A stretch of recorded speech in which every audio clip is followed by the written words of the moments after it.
the 29th Secretary of Defense, Pete Hegseth. Thunderstruck! Thunderstruck! Yeah, thunderstruck! Thunderstruck!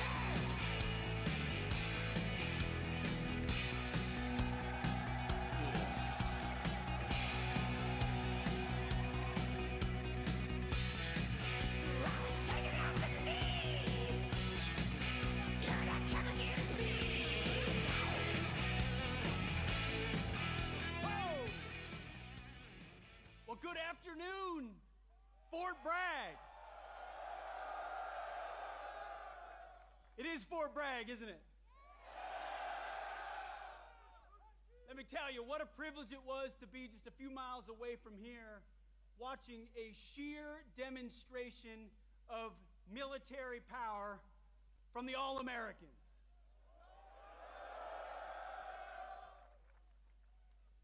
It's incredible. I wish every American could stand in that field and watch 600 paratroopers fall from the sky after preparatory fires and assault on the objective. That's sheer American firepower. But you know what I wish Americans could also see? What I get a chance to see every day, what other members of the cabinet get to see every day, which is our Commander-in-Chief, President Donald Trump, putting America first.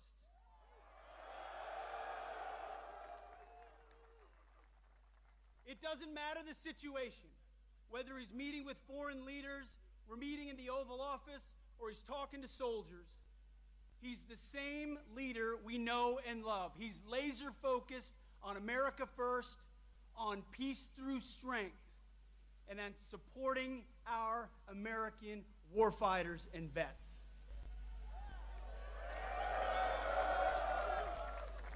You know exactly where his compass is. You know exactly what he believes. And what I tell troops when we travel across the world, and I've had a chance to meet so many of you fine Americans, what I always say, the message from our Commander-in-Chief is, he has your back.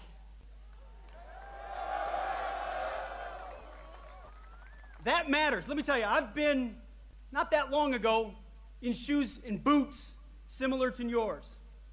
And when I was going on a mission, or I was about to take part in something that was uncertain, involved complications, the fog of war, all I wanted to know was that my company commander, battalion commander, brigade commander, division commander, and my commander-in-chief had my back when I had to do difficult things on behalf of the nation, where politicians in air-conditioned offices don't understand, and they want to second-guess.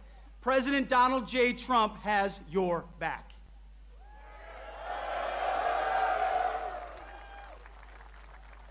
So at the Defense Department, we're doing three critical things at his direction. Number one, we're restoring the warrior ethos. We're getting back to basics. Standards, accountability, readiness, training, warfighting, lethality. We're not a college or a university. We're not interested in your woke garbage and your political correctness.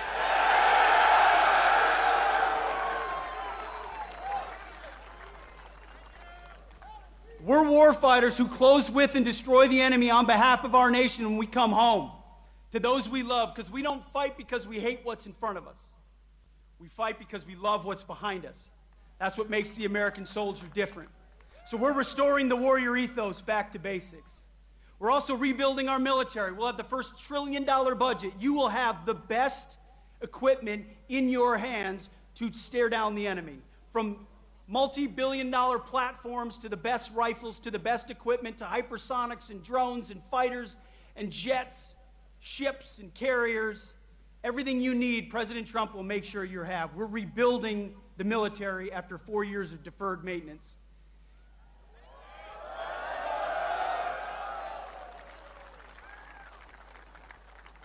And finally, we're reestablishing deterrence.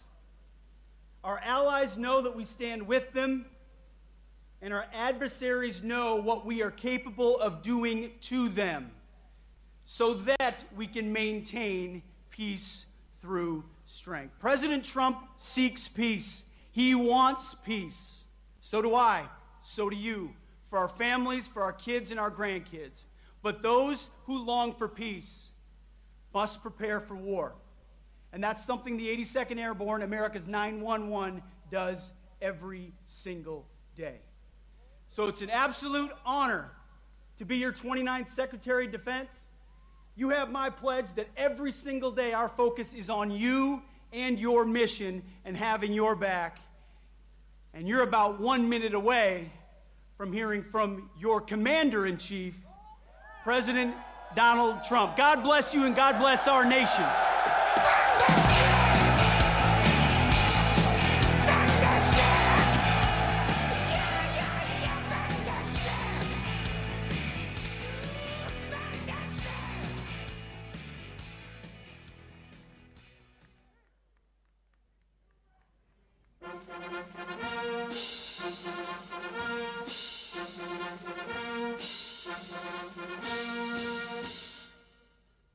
Ladies and gentlemen, please welcome your Commander-in-Chief, the 45th and 47th President of the United States, President Donald J. Trump.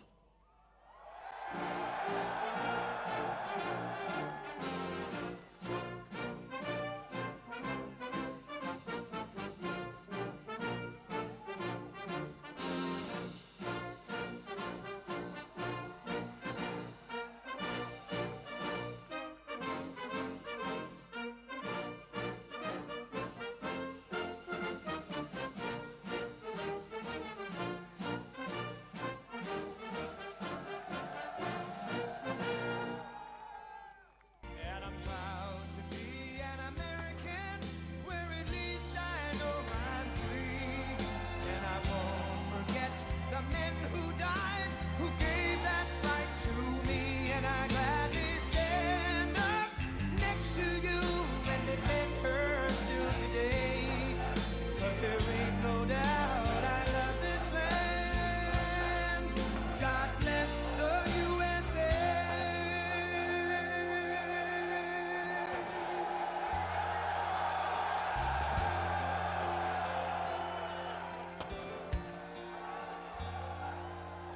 From the lakes of Minnesota to the hills of Tennessee, across the plains of Texas, from sea to shining sea, from Detroit down to Houston and New York to LA, where there's pride in every American heart, and it's time we stand and say that I'm proud to be an American, where at least I know I'm free. And I won't forget the men who died, who gave that right to me. And I gladly stand up next to you and defend her still today. 'Cause there ain't no doubt I love this land. God bless the USA.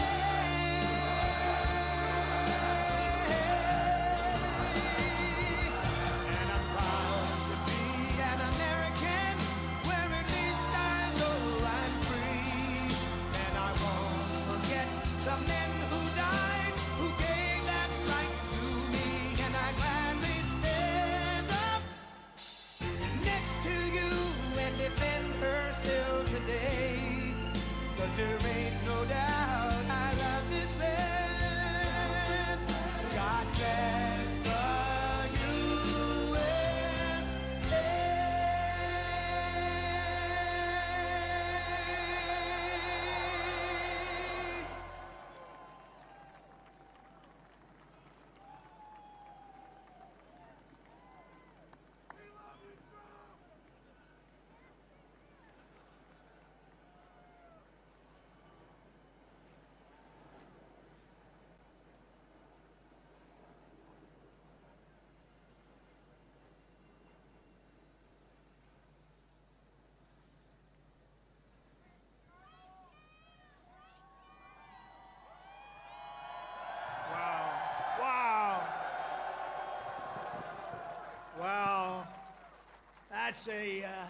That's a beautiful sight, and it's a beautiful sight to be with you in a place called Fort Bragg.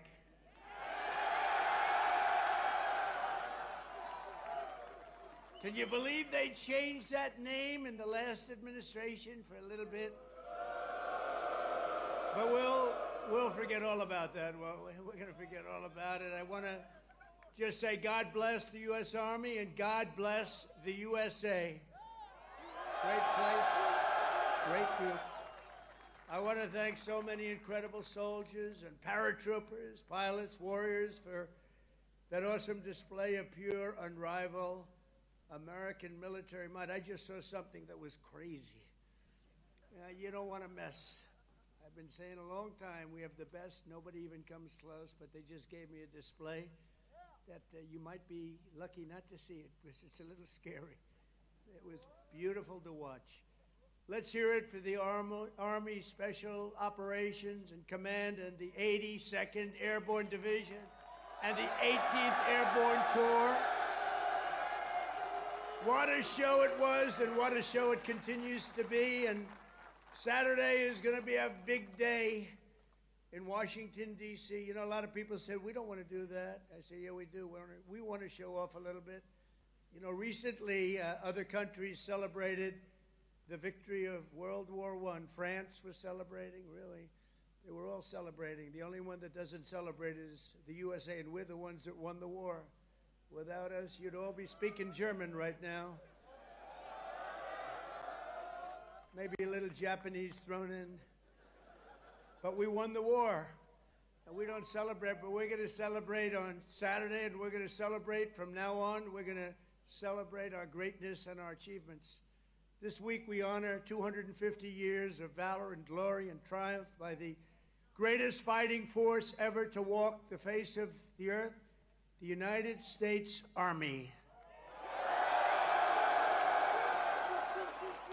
For 2.5 centuries, our soldiers have marched into the raging fires of battle and obliterated America's enemies. There's never been anything like it. There's never been a force like this. And I rebuilt it. I gave you so much money for 4 years. It was crazy. And we just approved our largest budget for military operations, over $1 trillion. We've never even come close.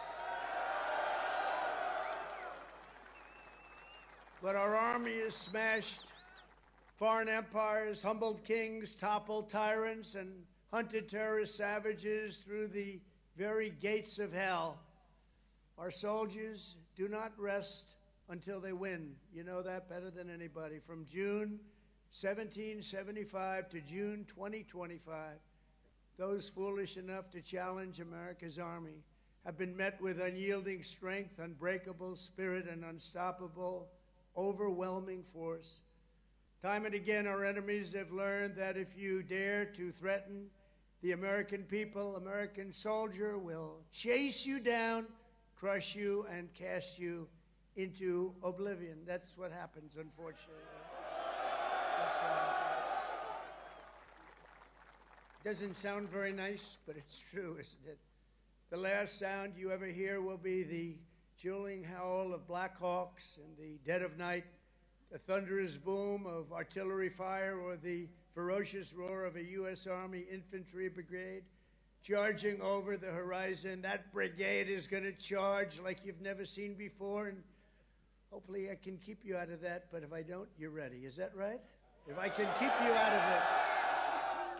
If I keep you out of it, that's okay, but if we need it, you're ready. You know, it's called peace through strength, isn't it? Peace through strength. For our adversaries, there's no greater fear than the United States Army. They all fear us, and we have the greatest force anywhere on earth. You know, you read different stories that others are building and building and building. We have a force like no other. They said it would take 5 years to defeat ISIS. We did it in 4 weeks. 4 weeks. We let him go. Unlike other of your leaders, I let him go, and we had General Raisin Kane, who's now the head of the Joint Chiefs of Staff, because I liked him. He was a warrior. He was a great warrior, and now he's been rewarded for his incredible work. But they said it would take 5 years, and we did it in 4 weeks. Someday I'm going to ask him to explain that one to me. But it was the television generals that said that. The real generals got out and fought, and nobody fought like them ever. But for the American people, there's no greater pride because you are the righteous sword of American justice and the ultimate shield of American freedom. This week we remember that we only have a country because we first had an army. The army was first. In fact, the army was even before the country. You know that, right? 1 year before the country. After 250 years, we still proudly declare that we are free because you are strong. You are so strong. We're safe because you are brave, and America's flag will never fall because America's army will never, ever fail. Never going to fail. Every branch of the armed forces has played a critical role in protecting our nation, but no one has done more fighting, bleeding, and winning than the U.S. Army. Nobody's done that. The Army has earned more combat medals and more battle ribbons than any other service, and 70% of all of the medals of honor. We give away medals of honor all the time at the White House to incredibly brave people, but you have 70% of them. Army soldiers, and especially our Army paratroopers, truly go all the way. You know that expression, all the way. It's one of your beautiful expressions. As President of the United States, let me express my undying gratitude to our nation for every soldier here today, for every veteran and their families, those incredible families that are with us and all across America, and for every patriot who has worn the uniform over 250 years. Can you imagine that? We thank you from the absolute bottom of our hearts. Few places loom larger in Army lore than where we are gathered today. The one and only Fort Bragg, the one and only Fort Bragg.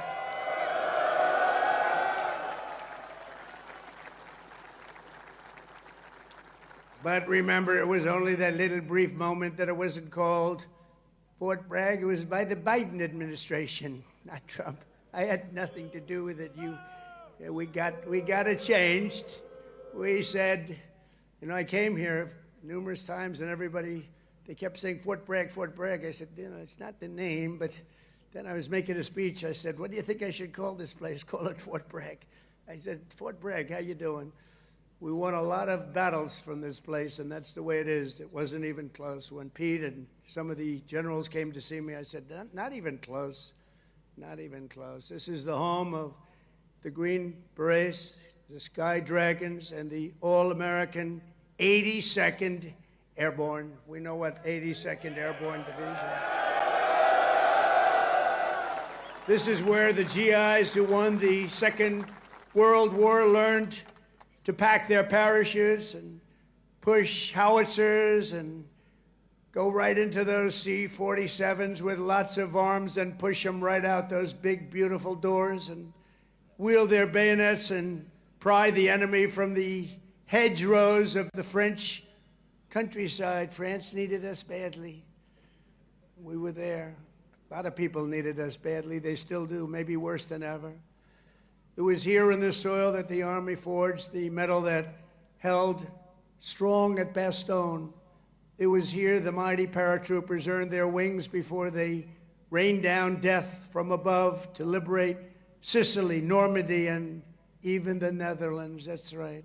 We saved the Netherlands. Every inch of this base is steeped in the legacy of those warriors who have said with pride, "Sir, I trained at Fort Bragg, sir." That was pretty cool. And that is why we restored the historic name of this very, very special place. I don't know if it could be the same place. Fort Bragg is in, that's the name. And Fort Bragg, it shall always remain. That's never going to be happening again.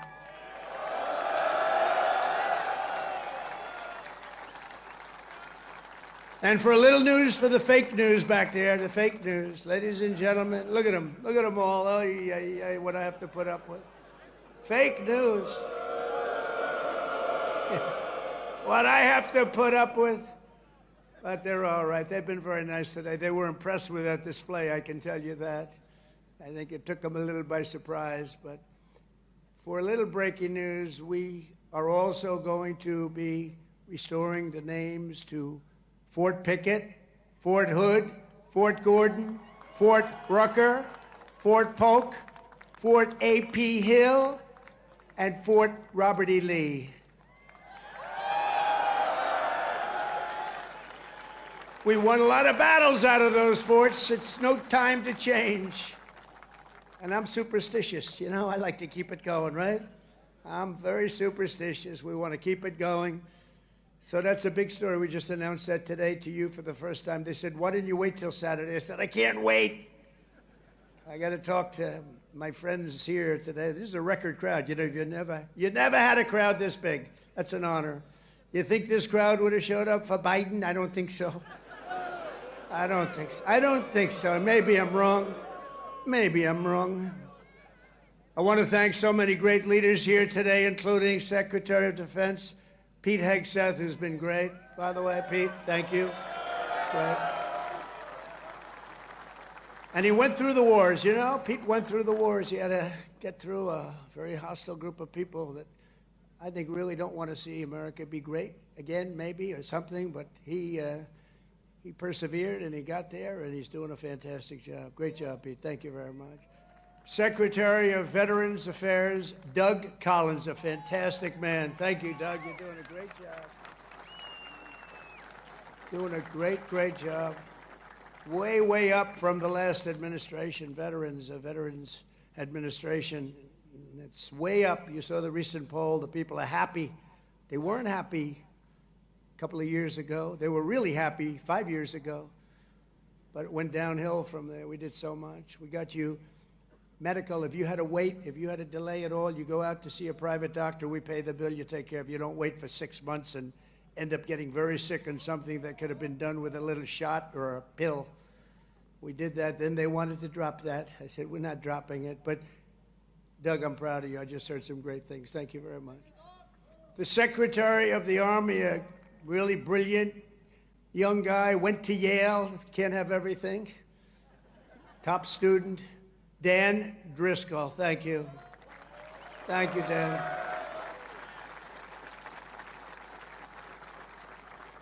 And we have your senators, Senator Ted Budd and Senator Tom Tillis. Thank you, fellas.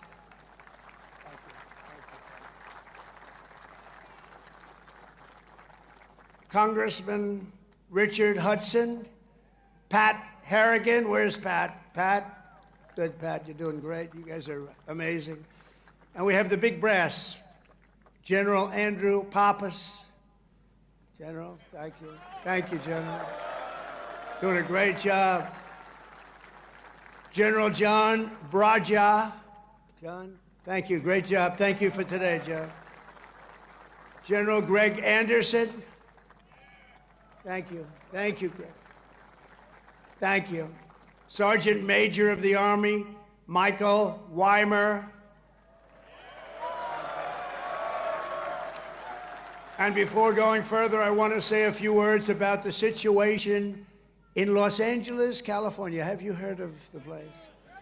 Where I've deployed thousands of National Guard troops and hundreds of Marines to protect federal law enforcement from the attacks of a vicious and violent mob.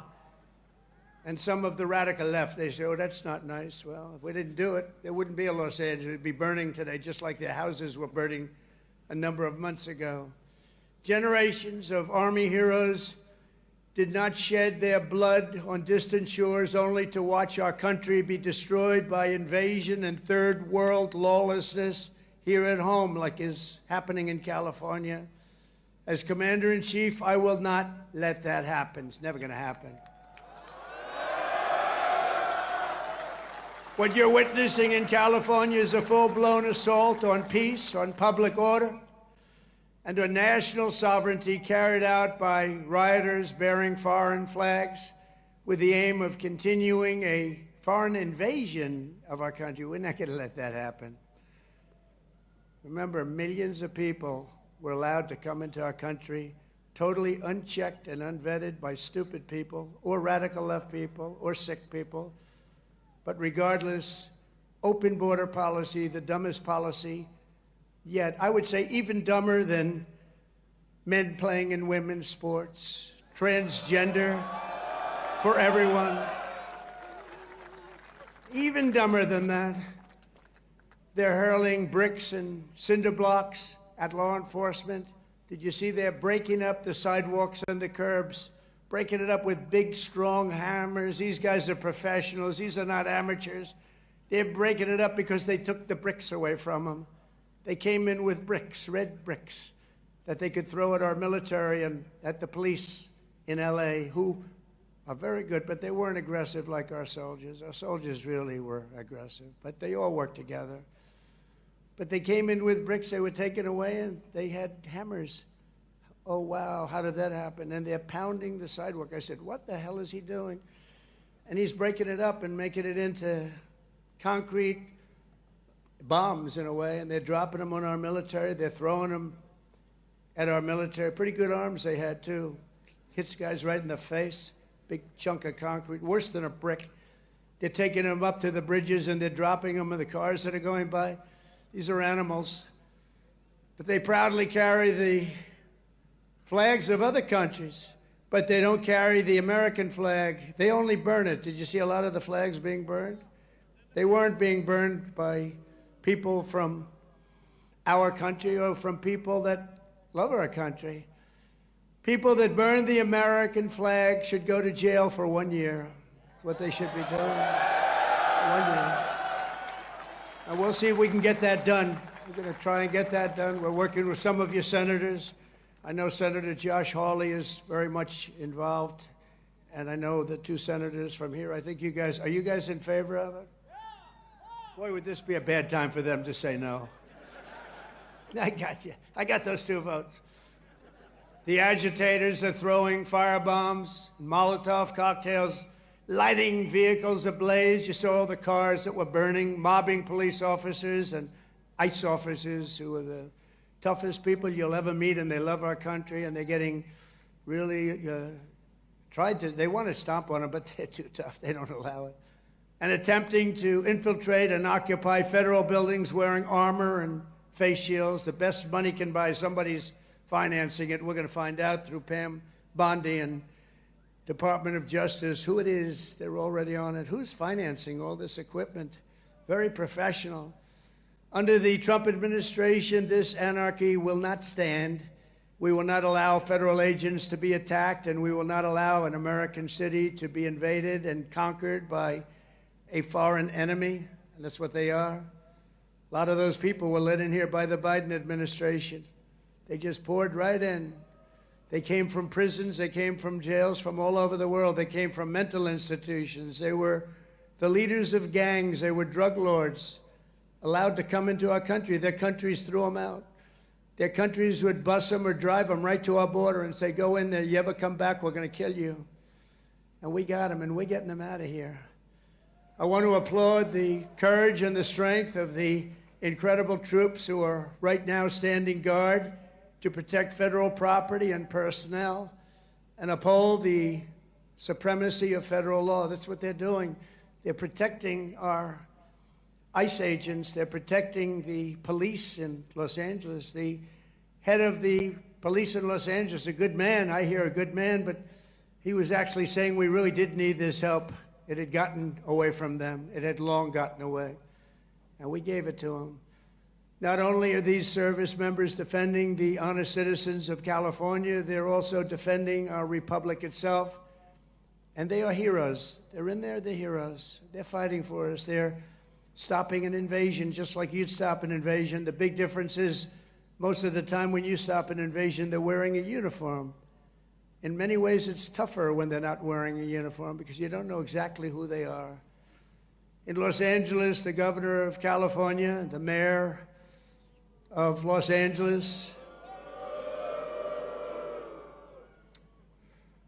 they're incompetent. And they paid troublemakers, agitators, and insurrectionists. They're engaged in this willful attempt to nullify federal law and aid the occupation of the city by criminal invaders. That's what it is. They're invaders, no different. Their position is that the rioting will not stop unless ICE withdraws from Los Angeles and ceases the enforcement of federal immigration law. In other words, they came in here illegally. Many of them came out of prisons and jails, the most heinous people. They came from all over the world. They came from the Congo in Africa. They came from Asia. They came from the prisons of these places.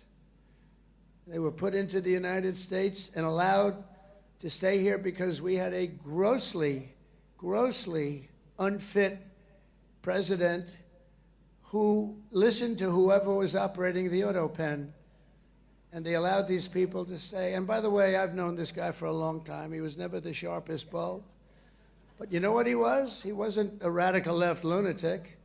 He never dreamt about open borders. He never said that when he was of sound mind, which actually was a very long time ago. So sad what they've done to our country. I will say that without question, however, you're seeing the financial numbers. We've now got the hottest country anywhere in the world. And 6 months ago, it was the coldest country. We're being laughed at all over the world. I was in Saudi Arabia, Qatar, UAE. We brought back $5.1 trillion into our country. And all three leaders, they're great leaders, all three said, you know, you are presiding over the hottest country anywhere in the world. And they said the exact same thing. They said 6 months ago, it was the coldest country. I'll tell you, it changed on a date. You know what November 5th was? It was the election of a president that loves you. And that's when it all changed. That's when it all changed. Within the span of a few decades, Los Angeles has gone from being one of the cleanest, safest, and most beautiful cities on earth to being a trash heap with entire neighborhoods under the control of transnational gangs and criminal networks. It's horrible what's happened so quickly. As the entire world can now see, uncontrolled migration leads to chaos, dysfunction, and disorder. And you know what? They have it in Europe, too. It's happening in many of the countries of Europe. They don't like it when I say it, but I'll say it loudly and clearly. They better do something before it's too late. Very simply, we will liberate Los Angeles and make it free, clean, and safe again. It's happening very quickly. The one big, beautiful bill, you've heard about it. We call it the one big, I was on one of the television shows, I think Deface the Nation. Ladies and gentlemen, Deface the Nation. It's actually called Face the Nation for those of you that are smart enough not to know, because you're better off not knowing. But I was on one of the shows, and I said, we got to get a great bill. They said, would you like it to be one bill, or would you like it to be 7 or 8 bills? They said, I want one big, beautiful bill. And the Republican Party liked that statement. They call it one big, beautiful bill, so that's good. And that's what it is. It's great. And it's currently before Congress. It provides all necessary funding for ICE, for Border Patrol, and for the Department of Defense. And I told you, at a level that we've never had before, over $1 trillion. We better get that bill approved. Otherwise, your helicopters and your planes and your equipment's going to start to look a little bit old, General. You better push your favorite congressman. You better push these 2 senators. I think they're in good shape, however. But we got to get it approved. And those congressmen by you are all 100%. I don't even have to talk to them. They've been so great. So I want to sign this into law immediately. And with the signing, so many great things will happen to our country. No tax on tips. Think of that. No tax, seniors on Social Security. No tax on overtime. They're going to pay for themselves. And if you get a car, and if you borrow money to buy the car, we're going to let you deduct the interest payment if it's a new car made in America. Only if it's made in America. If it's made in Japan or China or any place else, we're not really interested in your deduction. I was elected winning all 7 swing states, the popular vote by millions and millions of votes, and all counties throughout America by 2,750 to 525. That's what I call a big number. But this is a mandate from the people to restore the sovereign borders of the United States, and that is exactly what we're doing. Not only the borders, the financial institutions, and our country itself, we will not be deterred, and the mob in Los Angeles or anyone else, anywhere else, will not succeed. They don't even have a little chance. And I will be calling you early as I see this happening because, you know, in theory, I guess you could say a governor could call, but they don't call. They let their city burn, like in Minneapolis with this guy who ran for vice president against J.D. That was a good debate, J.D. against this guy. Remember how bad he was? That was one of the, I said, J.D., there's never been a man like you're competing against. This is the worst. I think he's running for president, too. Can you believe it? But he's a radical left lunatic, and I'll never forget in Minnesota, that city was burning down. Minneapolis was burning down. It was going to burn to the ground, and he wouldn't call the guard. And I waited for a long time, and I called the guard, and I saved it, but I wish I would have called it the first day. And I said, you know, if this ever happens again, because I was thinking about running because the election was rigged and stolen, we all know it. I said, we're going to run again, and if I win, which I hope, remember, we're going to make it too big to rig. But we did. We won by millions and millions of votes. So beautiful to watch. That was such a beautiful, 9:02 in the evening. They said, ladies and gentlemen, Donald Trump is projected to be the winner. I said, well, you think that was easy? I don't think these ladies from North Carolina think it was easy. You know, they followed me. I don't know what happened to their husbands. They're married to very nice people. But they've been to, 138 rallies. They said more. And they're from North Carolina. It's nice that we have one nearby finally, right? They go all over the country. I don't know what the hell's going on, but they're great. They're North Carolina, beautiful, wonderful woman, and we appreciate it. Like 130 rallies or some crazy number. Are your husbands satisfied with that? Are they okay? Oh, here he is. He showed up. One of them showed up. That's great. Congratulations. Great women, actually. The great patriots. We will use every asset at our disposal to quell the violence and restore law and order right away. We're not going to wait 7 days and 8 days and wait for a governor that's never going to call and watch cities burn. And let me tell you, if we didn't do this, Los Angeles would burn. It would be burning to the ground right now, just like their houses burned to the ground just a few months ago. And the only flag that will wave triumphant over the streets of Los Angeles is the American flag. So help me God. The American flag is the one that's going to wave triumphantly over the streets. And now let's get back to the true reason we're here today, celebrating 250 years of unbreakable Army courage. This week we commemorate not just the starting point in Army history, but a turning point in the history of the world. That's how important it is. When the Continental Congress created the Army and appointed its first commander, named happened to be George Washington. Has anybody heard of him? George Washington. Are you okay, darling? Are you all right? Yeah, take your time, please. Doctor, please. Doctor. Doctor in the house. Thank you. Thank you very much. These are great people. They've been waiting here a long time, General, so, you know, we want to give them all the time they need, right? Thank you very much.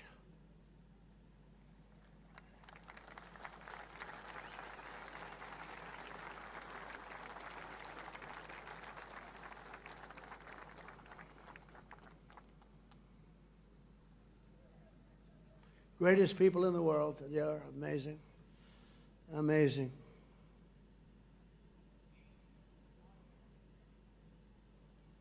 Oh, good. Thank you very much. Thank you.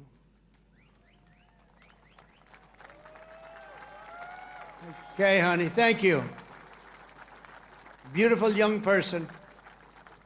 Beautiful young person. We have a lot of young people. You know, they have. We won young people, old people, and everything in between. It's sort of nice. Remember, they used to say, but Trump doesn't have the young people. We won everything. Thank you very much, Doctor. Great job. When the Continental Congress created the Army and appointed its first commander, General George Washington, they sent the fierce spirit of a free nation into battle under a rallying cry that echoes to this day. Give me liberty or give me death. Have you heard of it? Quite a beautiful statement. Think of what that means. Give me liberty or give me death. I know exactly what that means. Just 3 days after the birth of the Army, the great patriot, founding father, Dr. Joseph Warren, was on the front lines as a soldiers stood totally outnumbered and outgunned at Bunker Hill. They had a group of soldiers against them that was supposed to be, in that day, unbeatable. Warren's mother had begged him, "Son, please don't do it." She said, "Please, please don't do it. Don't risk your life for even the patriot cause, please." And he replied, "Wherever danger is, dear mother, there your son will be. I will either set my country free or shed my last drop of blood to make us so." So beautiful. So the words are so beautiful. At Bunker Hill, Warren kept his vow, fighting and fighting and fighting and loving his country until he fell, drenched in blood, and gave his life at the very young age of 34. Exactly 250 years later, we are joined by Dr. Warren's great-great-great-great-great-grandson, and it's 7 generations down, and now an Iraq war veteran, retired Army specialist, Scott Warren, is here with his daughter, Sergeant E5 Carrington Sanders of Fort Irwin. I want to just, where are you? Where would you be in this big crowd? Thank you very much. What an honor. What an honor. You look great, too, by the way. You really look great. Thank you very much. What a great family. But you carry in your veins the love and devotion of a martyr for American liberty. Please stand. Just put that hand up once more for the people, because they want. Thank you very much. You're looking good. Looking good. Good genes. Good genetics. Thank you both. Thank you very much.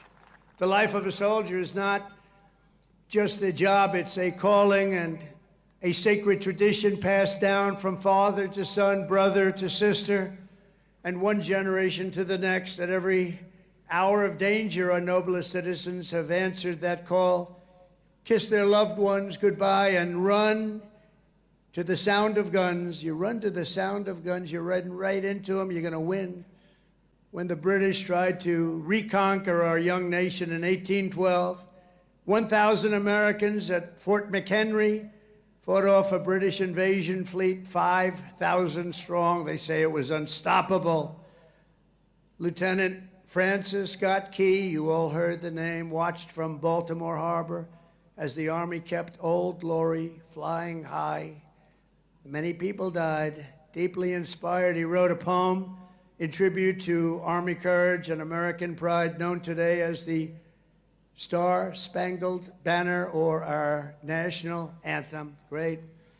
8 generations later, we're joined by a descendant of Francis Scott Key, who has spent 2 decades in uniform, Major Kyle Key of Army National Guard fame. Please, Major, where are you, Major? Thank you. Thank you. Looking good, too. What's going on here? These guys they all come from a very fine strain of blood. That's great genetics is right. Thank you both very much. Major Key, thank you for helping to keep this incredible land of ours free and the home of the brave, and that's what it was. Through the decades that followed, the Army conquered the great frontier, won the war that restored our nation and broke forever the chains of slavery. A generation later, the Army's Rough Riders stormed up San Juan Hill with Colonel Theodore Roosevelt and swept the last foreign empire from the American hemisphere, forever swept. In World War I, our doughboys fought bravely in the Valley of the Marne and in the Argonne. There in 1918, a devout Tennessee Christian named Alvin York, you know that name, charged across an open field towards the German machine guns. They were firing at levels at that time that nobody had ever seen before. They were knocking down everything in their way, including giant trees were coming down. The enemy mowed down more than half of his platoon almost immediately. The platoon was going down like nobody's ever thought possible. But York pressed on into the jaws of death. He slayed German after German and returned with 132 prisoners from behind the enemy lines. And he had the option of killing them, and he didn't want to do that. And that's okay, isn't it, right? It's okay. But he brought 132 back. And his actions and the actions of that great day, that crazy but great day, Sergeant York earned the Congressional Medal of Honor and became one of the most famed and decorated heroes of the First World War. Very famous, actually, because of the movie that was made. And we're joined today by Sergeant York's grandson, Army Colonel Gerald York. Gerald? Thank you. Thank you, Gerald. Thank you very much. It's a great honor to have you. Thank you, Gerald. At his grandfather's funeral in 1964, Gerald was told by the command sergeant major of Fort Bragg that it was about time he joined the Army. And he volunteered for combat in Vietnam and gave the Army 31 of his best years. No, I think your best years are right now. You look very good. Your best years are right now. Keep it going. But Colonel York, we salute you. We salute your family and the fame and the bravery of your family. Thank you very much. Appreciate you being here. And in World War II, the Army once again came to the free world's rescue. Among the millions and millions who volunteered was Henry Armstrong. He enlisted 6 months before his high school graduation and did basic training right here at Fort Bragg. By the next year, he was in Normandy. He fought his way across France as part of Patton's Third Army, crossed the Rhine into the heart of Germany, and helped liberate a Nazi concentration camp. He was a brave person. Command Sergeant Major Henry Armstrong is here with us today. He's 100 years old, a veteran of numerous World War II battles, and 41 years in the Army.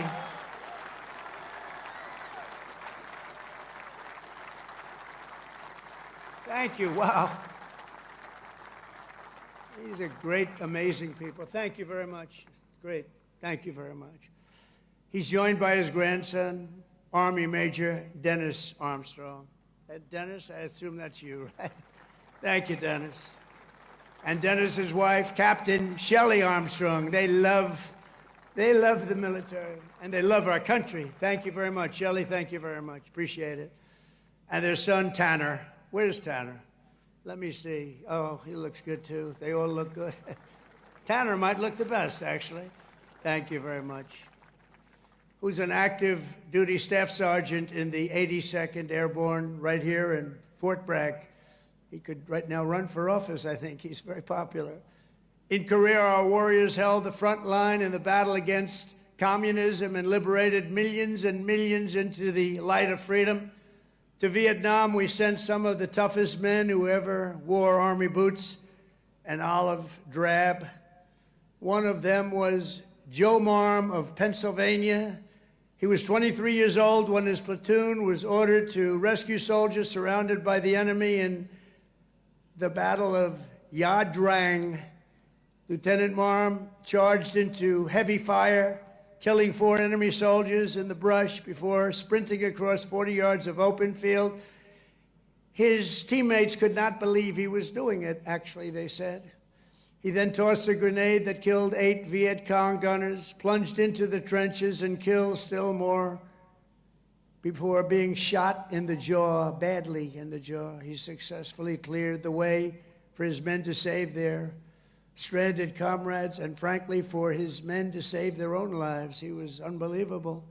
For his exceptional bravery, Lieutenant Marm received the Congressional Medal of Honor and retired as an Army colonel after 30 years of service. Colonel Marm is here today with his two sons, Will and Walter, both Army Rangers. What a great family legacy. Please stand up.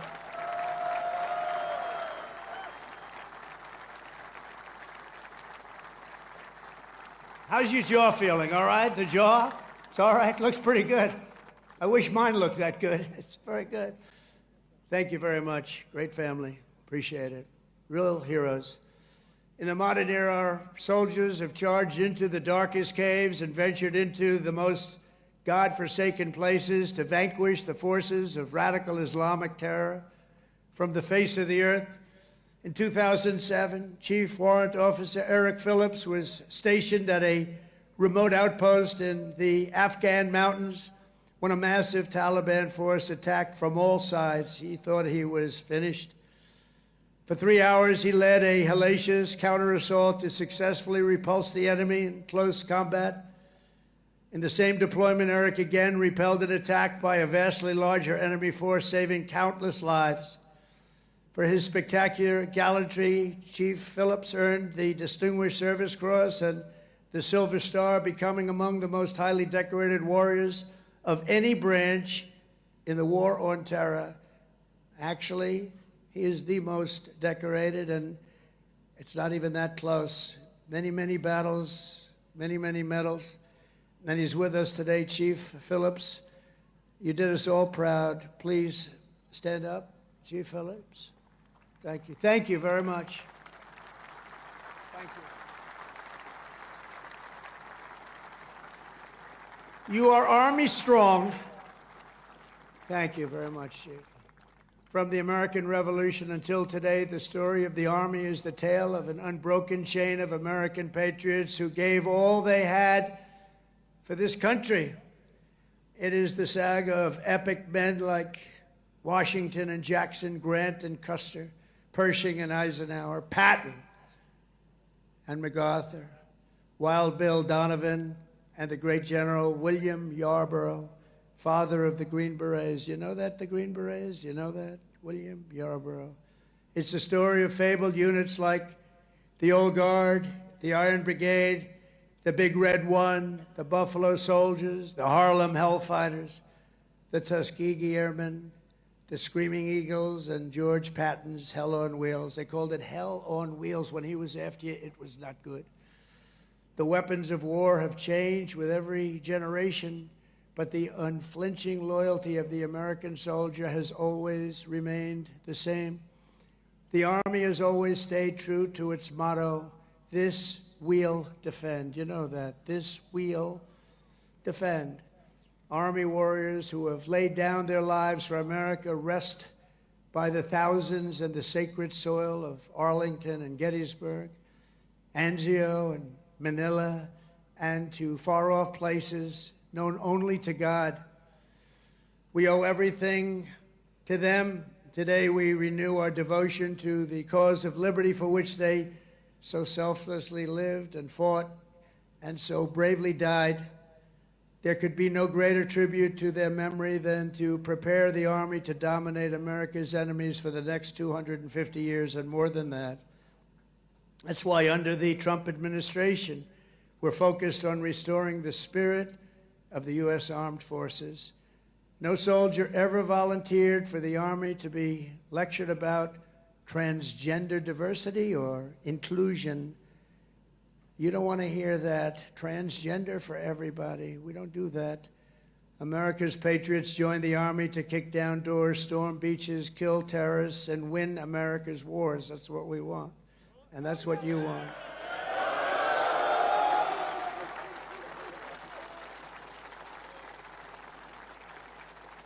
And to that end, we're making that record investment, but not only in the Army, in the other forces also, because you work together as a team. And we're including in that and across the board. Now, you don't have to take this if you don't want. You could be great patriots, say, I don't want a raise. I will not accept it. Let it go back into our country. Let's give it to Gavin Newsom so he can waste it in Los Angeles. No, we don't want to do that, but we're giving you across the board raise for every single service member in the U.S. Armed Forces. We're giving you across the board, and you deserve it. You know, we spend so much money on things that we shouldn't be spending it on. But I think those days are stopping, Mr. Senators and Congressmen that are with us. As part of our one big, beautiful bill, we are also investing over $1 billion to update your on-base housing. And we're building a state-of-the-art missile defense shield to protect our homeland. And it's called the Golden Dome. It's going to be all made in America. We've done it for others. We're now doing it, about time, right? We're doing it for ourselves. After years of recruiting shortfalls, this is, to me, maybe the most exciting things. We're setting the strongest peacetime recruiting records ever. Just think of this. 6 months ago, we couldn't recruit anybody to join the military. Nobody wanted to join. That was 6 months ago. And then we had the election of November 5th. And now we have the strongest recruiting numbers in the history of our country. Can you imagine that? Can you imagine that? We've already surpassed our recruiting targets for 2025, and we're not done yet. And I'll tell you, it doesn't make you feel good when you had to hear 6, 7 months ago that nobody wants to join the Army, they don't want to join our military. Frankly, they didn't want to join our police, our firemen. They lost confidence, they lost faith in our country. And just a short number of months later, we're setting all-time records. In fact, your job might be in jeopardy. Somebody else may come in and take it. That was bad. We'll get you out of here. You have to be good. We're getting the best people that you've ever seen. We're getting people I don't think we've ever seen anything like it. Great people are coming in. Doesn't it make you feel good, though? You have something and you're doing something and other people want to join you. Isn't that a great feeling? And wasn't it a lousy feeling just a short time ago when they announced, you know, you're a soldier and you're proud of your country and you're proud of the Army in your case, and you're reading stories about nobody wants to come in and join the military, right? Isn't that lousy? Even the ladies from North Carolina were not happy with that. But then we had a great election. It was amazing. Too big to rig. We had a great election, and all of a sudden, the people are pouring in, and we have incredible people like Pete and the others that are here, Dan. I think they made a big difference. I really do. So thank you very much. All of you guys, I think you've really made a big difference. The Army will soon be stronger, bigger, and better than ever before. And every new soldier that joins our ranks will kindle the same fighting spirit exemplified by the likes of Sergeant Major Jim Schmidt, who's no longer with us. At 15 years old, after lying about his age, because he wanted to get in so badly, Jim trained at Fort Bragg to fight in World War II. When Jim's middle school wrote to ask if he would attend his 8th grade graduation, he wrote back, "That will be impossible, as I'm rather busy now. I'm in the hinterlands hunting down Germans," and I have to say this, and Italians. I know there are a couple of Germans and Italians here. As a paratrooper, he made the famous drops at Sicily and Salerno while still a young boy, too young to be in. The Army kicked him out. They found out about it. They kicked him out. They discovered he was way underage. They said, "Jim, you got to get out of here. You're a hell of a soldier, but you got to get out." But that didn't stop Jim. He enlisted in the Navy. But the moment he turned 18, he came right back and he joined the 82nd Airborne. How about that? He went on to fight at the Chosin Reservoir in Korea, rough place. Saw combat in Vietnam and ended his career right back at Fort Bragg, having earned 2 Silver Stars, 3 Bronze Stars, and 2 Purple Hearts. With us today is Jim's widow, Peggy, and their beloved grandson, Army Specialist Christian Forbes, who is currently deployed at our southern border defending our country from an invasion, whether we like it or not. It's an invasion, but I don't know if you've heard, the invasion was 99.9% stopped. Do you hear that? 99? Could even be more right. 99.999% stopped. That invasion is stopped, so I think he's in good shape. Specialist Forbes, I want to thank you for defending America. And you've obviously done a good job because that invasion has been stopped, and we appreciate you being here. Thank you, wherever you may be. Thank you very much. Thank you. Very much. Great. We stopped that sucker, didn't we, huh? We stopped it. Thank you very much. Each and every one of you here today carries in your souls the love, strength, and courage of millions upon millions of Army patriots who came before you. Your uniforms bear the same stars and stripes that our ancestors carried to victory at Yorktown, across the Great Plains, and over our Rockies, up the Missionary Ridge, down through the streets of Paris. That's right, we went down the streets of Paris. We got to help our allies, don't we? Across the sands of North Africa and onto the shores of Omaha Beach, into the blood-soaked hills of Korea. And it was a West Point graduate named Buzz Aldrin who first planted our great American flag on the face of the moon. We know that. Now it's your turn to carry that flag forward and to add your own daring deeds into this chronicle of triumph and legends. Now it's your duty to shield the flame of freedom that was first lit 250 years ago by the heroes of Concord Bridge and Bunker Hill.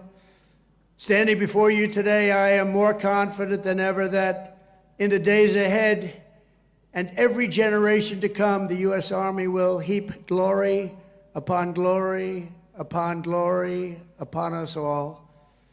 You will protect every inch of U.S. soil, and you will defend America to the ends of the earth. Wherever danger is, there the U.S. Army will be. Another beautiful phrase.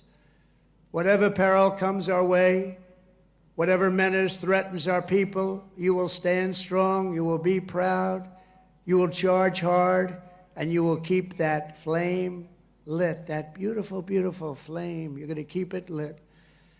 You will hold the flag high, and you will do something that's become quite a famous little phrase also, but you're a hell of a lot braver than me. You will fight, fight, fight, and you will win, win, win. Thank you. God bless you. God bless our soldiers, and God bless the U.S. Army. Thank you very much. Thank you, everybody.